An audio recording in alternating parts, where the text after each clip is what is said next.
Good morning, good afternoon, good evening, wherever you happen to be when you're watching this. My name is Claire O'Hare. I'm a doctoral candidate in commercial law at the Notre Dame Law School and a finance lawyer with over 15 years of experience in structured finance, complex cross-border restructuring and sovereign debt across offices in London, Dublin and Dubai.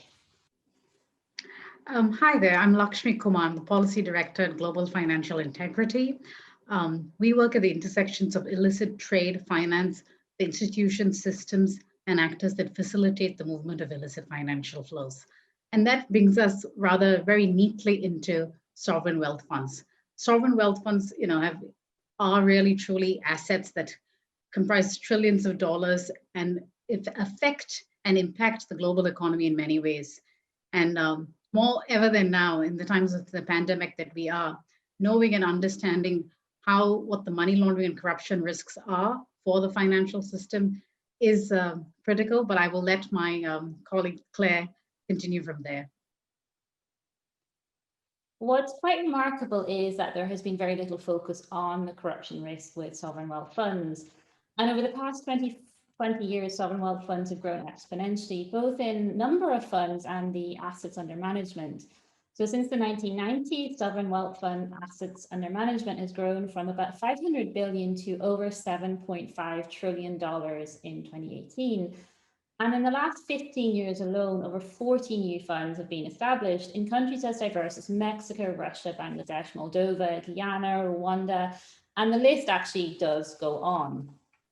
In addition to this geographical diversity, they're also very different in terms of their corporate structure, the source of funds. We've certainly moved away from the traditional natural resources based funds. And today we see funds that are obtain their resources from, including the sale of passports and remittances, to the point that the Financial Times has actually described these as sovereign wealth funds without actually sovereign wealth. And their purpose is also quite different across the board. But broadly speaking, and what's particularly important from an anti-corruption perspective, is that sovereign wealth funds are government-controlled funds that are understood to be an institutional mechanism to manage the sovereign wealth of a nation for the benefit of citizens present and future. But sovereign wealth funds exist in countries with both high and low corruption perception index scores.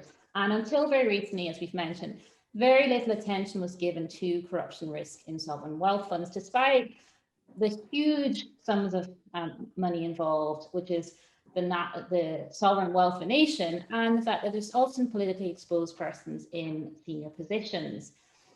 The industry is, to the extent that regulation exists, largely self-regulated through the Santiago Principles, which were drawn up by the International Forum of Sovereign Wealth Funds. But these were drawn up in response to concerns that sovereign wealth funds could be used for political goals, and a discussion around the need to increase transparency within the sovereign wealth fund world.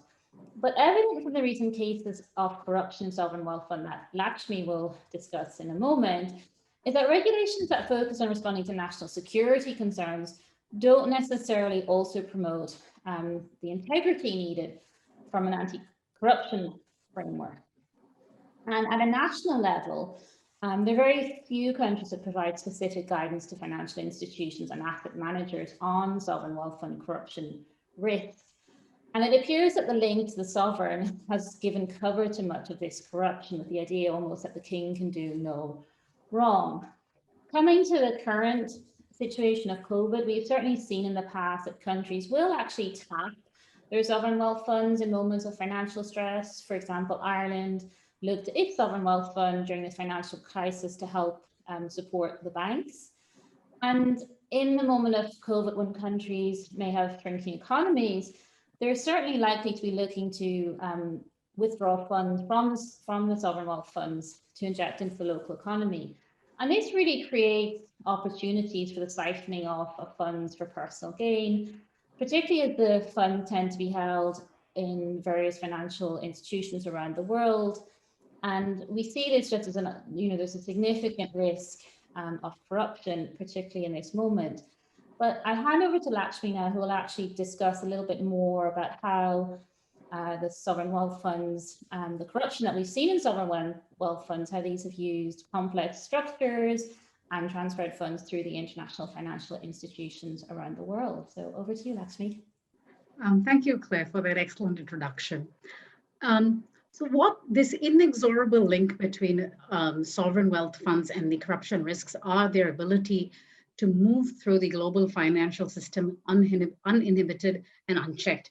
And a lot of this has got to do with the lack of regulation in general around alternate investment vehicles, which are sort of, pooled private investment funds like private equity, hedge funds, or venture capital funds, which often, use and abuse offshore havens, anonymous structures, which include companies and trusts.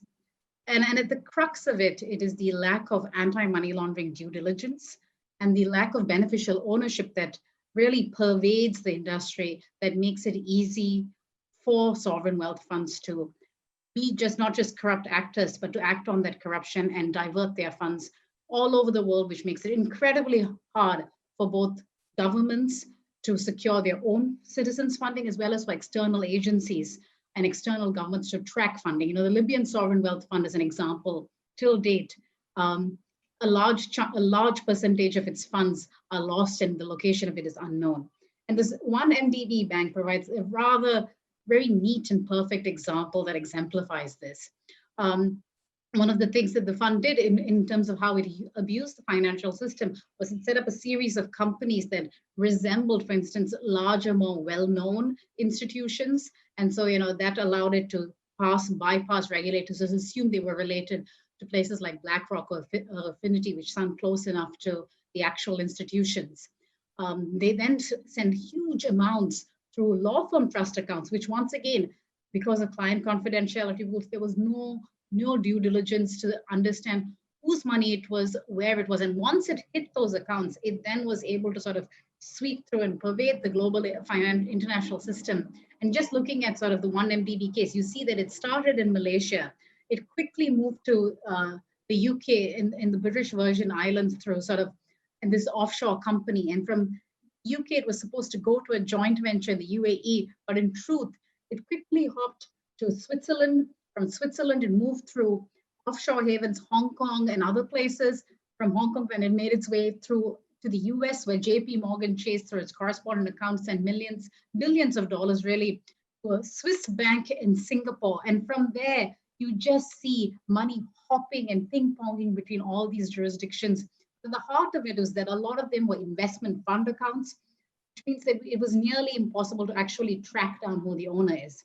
And the truth is both 1MDB and the Angola case, which also the Angolan government lost close to $3+ billion. Both these funds had received favorable scores on transparency indexes and also were considered sort of members of the SWF, the International Forum for Sovereign Wealth Funds, meaning that, all intents and purposes, they're given a check mark. But though there is one thing to say that, in the 1MDB case, what we really saw was that the nest egg that makes up the sovereign wealth fund came from legitimate sources, but individuals controlling it then turned into a vehicle for corruption.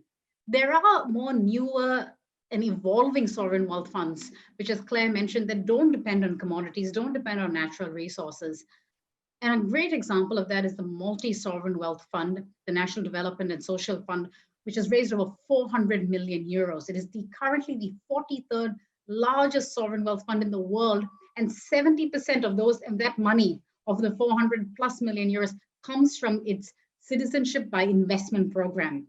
And this means that the origins of the funds are coming through high net worth individuals and others buying citizenships, making payments to the fund, and then that is the money that is then moving through the financial system.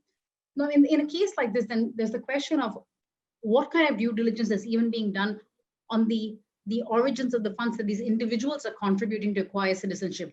Malta, there have been concerns raised, and you have places like Cyprus and Moldova, which had similar programs that have had to shut them down because of the red flags of large grand corruption and money laundering that help facilitate and also facilitate easy access to the financial centers of the world in Europe and US. This is really just a snippet of what we want to talk about.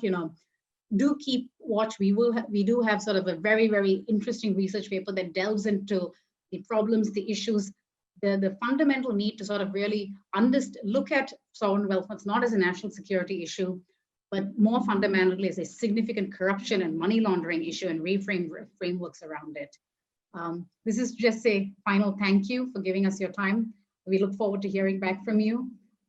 And I'll let Claire also say her thanks for. Yeah, so do reach out to us if you've got any questions. As Lakshmi said, we're looking forward to future work that we'll be collaborating with other organizations, and we very much look forward to putting that out for public discussion. Thank you.